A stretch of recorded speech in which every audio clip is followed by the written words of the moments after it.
অখিল গগৈ আৰু লুৰিণজ্যোতি গগৈ ভালদৰে দিব পাৰিব তেখেতসকলে বা কি কয়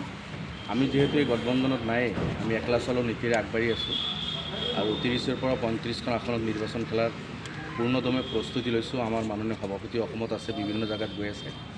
দলীয় কাৰ্যকৰ্তাসকলে আমাৰ বুথ লেভেলত গৈ কাম কৰি আছে আমিও চবে কাম কৰি আছোঁ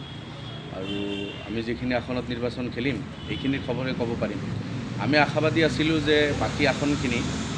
প্ৰায় 95+ আসনত কংগ্ৰেছে সেই আসনখিনি সহযোগী দলখিনি লৈ বিজেপিৰ বিৰুদ্ধে এটা শক্তিশালী ফাইট দিব কিন্তু এতিয়া যিটো দেখিছোঁ কংগ্ৰেছ আৰু সহযোগী দল তেখেতসকলৰ যিকেইটা আছে সেইকেইটাৰ যিটো অৰিয়াঅৰি এইটোত আমি অলপ চিন্তিত হৈছোঁ এনেকুৱা লাগি আছে যে কংগ্ৰেছে আগতেইতো যিটো তেখেতসকলৰ সহযোগী দলবিলাকৰ লগত 15টা আছিল মাজত ক'লে 7টামান আছে এতিয়া কালি গৌৰৱ গগৈৰ বক্তব্যৰ পিছত অখিল গগৈটো জঁপিয়াই আছে লুৰিণ গগৈ মনে মনে থকা মানুহ তথাপিও মই ভাবোঁ চুপচাপটো নাথাকে তেখেতেও কিবা এটা কৈ দিব ক'লে ইতিমধ্যে কম হ'ব বুলি কৈছে 26খন এখন বাকী কেইটা দললৈ হয় বহুকেইটা দল এতিয়া 15টা দল ভগালেতো দুটাই ভাগত পৰে তথাপিও নপৰে গতিকে এতিয়া গৌৰৱ গগৈ কাক কেইটা দিব ৰুমৰ ভিতৰত বন্ধ কোঠালিৰ ভিতৰত আলোচনাখিনি কৰিলে ভাল আছিল নহয় সেইটো কংগ্ৰেছৰ মানে এইটো যিটো মানে একে মানে যিটো অকলেই মানে সেই খেলাৰ লগত লয় কিন্তু তেওঁলোকৰ গোটেইখিনি বিগ বেটৰ ভূমিকা তেওঁলোকে পালন নকৰে তেওঁলোকক এনেকুৱা ধৰণৰ চাওক আমি অলপ চিন্তিত হৈছোঁ কংগ্ৰেছৰ যিটো জমিদাৰী ভাৱ আৰু স্বাধীনতাৰ পিছত এটা সময়ততো কংগ্ৰেছৰ দপদপনি আছিল ভাৰতবৰ্ষৰ বিভিন্ন ৰাজ্যত কংগ্ৰেছৰ চৰকাৰ আছিল অসমতো দীৰ্ঘদিন আছিল উত্তৰ পূৰ্বাঞ্চলৰ গোটেইকেইখন ৰাজ্যত কংগ্ৰেছৰ চৰকাৰ আছিল কিন্তু এটাৰ পিছত এটা কংগ্ৰেছৰ হাতৰ পৰা গুচি গ'ল এই কথাটো কংগ্ৰেছে পাহৰি যায় পাহৰি গৈ তেখেতসকলে সহযোগী দলবিলাকৰ যিটো সন্মান সেইটো দিব নাজানে আমি 2021ত দেখিছোঁ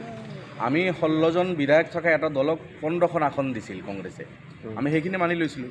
কিন্তু অখিল গগৈতো মানি নলয় অখিল গগৈতো আপোনাৰ হেমন্ত বিশ্বৰ বন্ধু তেখেতক যে আসন দিলে মানি ল'ব নেকি আমি যোৱা বছৰ কংগ্ৰেছ আৰু UDFে মিলি যোৱা বছৰ বিজেপিক ওফৰাম বুলি 16জন বিধায়ক থকা দলক 15খন আসন দিছিল সেইখিনি আমি মানি লৈছিলোঁ আৰু 5টা আসনত আমি ফ্ৰেণ্ডলি ইলেকশ্যন খেলিছিলোঁ কিন্তু অখিল গগৈতো এইটো নকৰে অখিল গগৈ লাগিব 50, 60, 70খন আসন ক'ত আৰু অখিল গগৈ সেই কথা বাৰ্তাবিলাক মানিব কিন্তু কংগ্ৰেছৰো মন নাই চিট আসন এৰিবলৈ লাগিলে 26ত চৰকাৰ নহওকে কংগ্ৰেছৰ যিটো ধাৰণা আমি দেখিছোঁ আমি চিন্তিত হৈছোঁ আমি ভাবিছিলোঁ বিজেপিৰ যিটো সাম্প্ৰদায়িক মনোভাৱ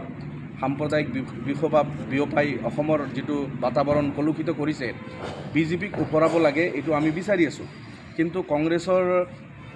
কথা বাৰ্তা আৰু কাম কাজত আমি অলপ চিন্তিত হৈছোঁ যে কংগ্ৰেছ এতিয়া আমাৰ লগততো বুজাবুজি নকৰে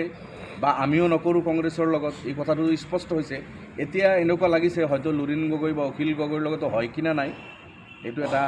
বিষয় আমাক চিন্তিত কৰিছে তেখেতসকলে এটলিষ্ট একেলগে মিলিজুলি আপাৰ আছাম উত্তৰ বেল্ট BTAD আৰু পাহাৰত নিৰ্বাচনটো ভালদৰে খেলি বিজেপিৰ হাতৰ পৰা 40-50খন আসন কাঢ়ি আনিলেহে চৰকাৰ কৰা সম্ভৱ হ'ব আমি 20-25খন আসন আনিলে সেই 20-25খন দিতো নহয় কংগ্ৰেছে আপাৰ আছাম উত্তৰ বেল্ট BTAD কাৰ্বি আংলং ডিমা হাছাও বৰাক ভেলীৰ পৰা কমচে কম 40খন আসন সহযোগী দলকেইটালৈ আনিব লাগিছিল সেইখিনি যদি নোৱাৰে তেতিয়াহ'লেতো বৰ চিন্তাৰ বিষয় এইখিনিয়ে কথা ঠিক আছে যিকোনো খবৰৰ বাবে যোগাযোগ কৰক আমাৰ এই নম্বৰত 9181 307 221